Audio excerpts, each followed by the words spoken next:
Hi, this is a discussion forum 7 video for Temple Grandin's The World Needs All Kinds of Minds. So, Grandin's idea aids my understanding of how people think. Well, visual thinking and thinking in pictures I've heard of, but I didn't really understand until she started to talk about it more. And then it kind of clicked, and I definitely know I'm not one of them. I used to think that, I had to visually see to do, and I do, but I think she's on a different level. When I think about it, it makes more sense that you really got to know your audience and understand how their thought processes work. How she said visual thinkers and pattern thinkers are usually good at music and math. A verbal thinker is usually poor at drawing, but good at journalism and other things like that. I like what she said about showing kids interesting stuff so that it gets their attention, and how schools have removed hands-on classes like shop and auto shop, wood and metal shop. I remember having those as a kid, and it really helped me out. Not everyone can be an engineer, so honestly, we got to have all these to make people successful. I was terrible at algebra, like she said, but I was definitely not good at some of the things she is good at. So I'm still trying to find my place in this world too. So I think talking is more my thing as well. Although doing it on video is a little different versus doing it in front of people. When you know what you're talking about and you're not ad-libbing everything.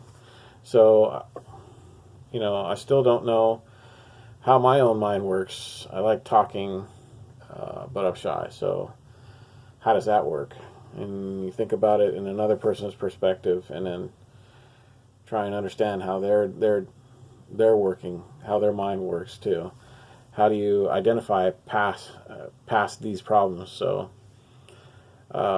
this really makes me think about what she had to say.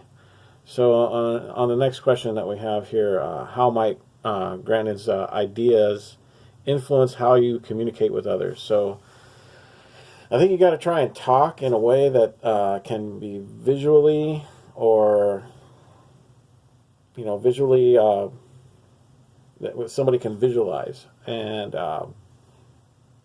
get beyond just the words that you're saying, so that way you can captivate them. Also, it keeps them interested.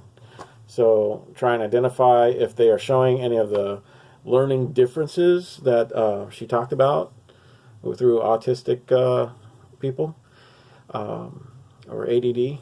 I'm dealing with this myself with one of my boys, and he's very mild in it, but there are differences. I wouldn't even be surprised if I could be identified as that as well, because we're pretty identical as far as the way we learn and grasp things. So this could be a development for me as well.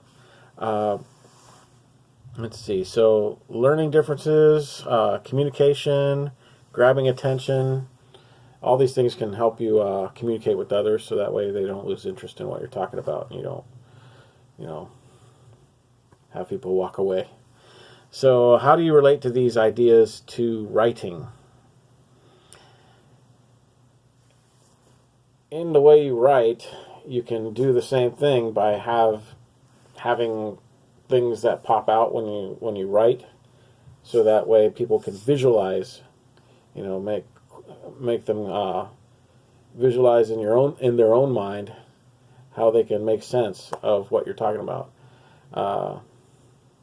You can convey visualization through writing by having them do tasks, whether they're physical, spiritual, or whatever. Have them think about the past in the way you write,